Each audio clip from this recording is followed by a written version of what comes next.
Rudos. Nu, Kaune, nu tai kaip. O tuokėte šičia? O metrikavimas tai labai paprastas, žinai, kaip tais laikais būdavo. Ateina bobas su šitais, su... Antspaudu.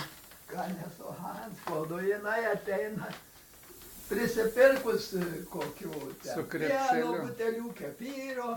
Nu ir atidarė duris, įėjom, o ten baras toks didelis ir jinai sako, šitą, tai tokias, tai užregistravo mus ir dabar paskyrė, kada jau bus tas aktas surašys.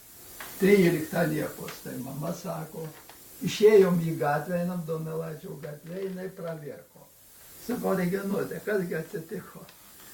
Taigi, sako, man gyvenime nesiseka, man įskyrė Liepos 13, sakau, neugi tu portais tikėtai. Taigi, sakau, gal kaip tik mums laimingiausiai. Tada nusijaukė ir mus žygiuoja. Tai, atėjom jau tą sutartą dieną.